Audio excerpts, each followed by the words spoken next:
Right now, the antiderivatives that we know how to find are the answers we used to get to the derivative rules that we learned the first time through. So we know that the antiderivative of 1 over 1 plus x squared is inverse tangent of x, because we remember that when we take the derivative of inverse tangent x, we got 1 over 1 plus x squared. So that's one way we know how to find an antiderivative.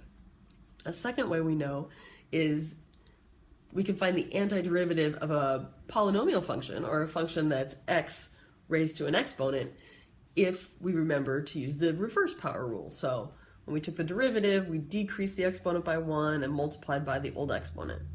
To find an antiderivative, we use the reverse power rule. We increase the exponent by 1 and divide by the new exponent.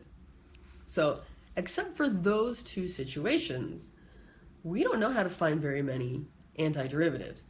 You'll remember that there was a moment in chapter 3 where we knew how to find some derivatives, but there were way more derivatives that we didn't know. But then we learned the chain rule. So what we're about to learn is called antidifferentiation by substitution, or integration by substitution. It's essentially a way to undo the chain rule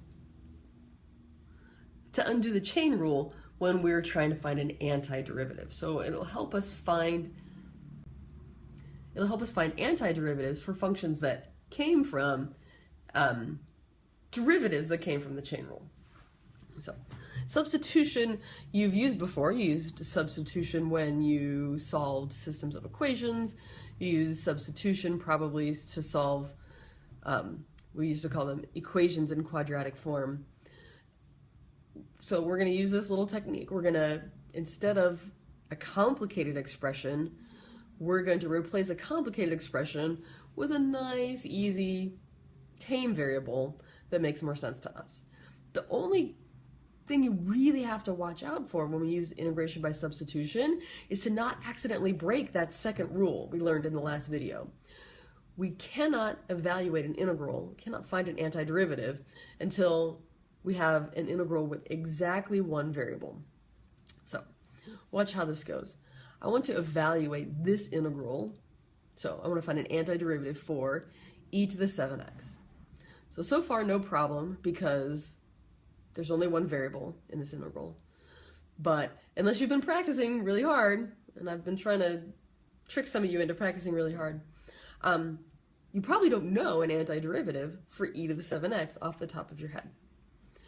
But you do know, probably, how to find the antiderivative of e to the x.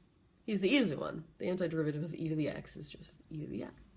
So pick a variable. Historically, typically in calculus, we use u. You can really use any variable, but I'm going to use u. If I let u equal 7x, then this integral becomes a lot easier. So I'm going to rewrite this. This is now the integral of e to the u dx.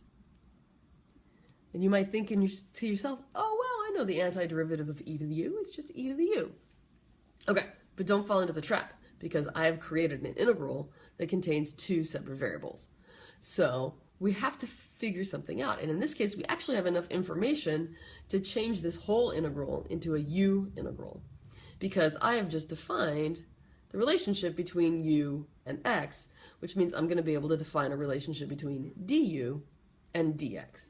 So if u equals 7x, I know du dx is 7, which means a tiny change in u, think of multiplying both sides by dx, du is 7 dx. And if I wanted to, I could isolate dx by dividing both sides by 7, and I would get du over 7 equals dx.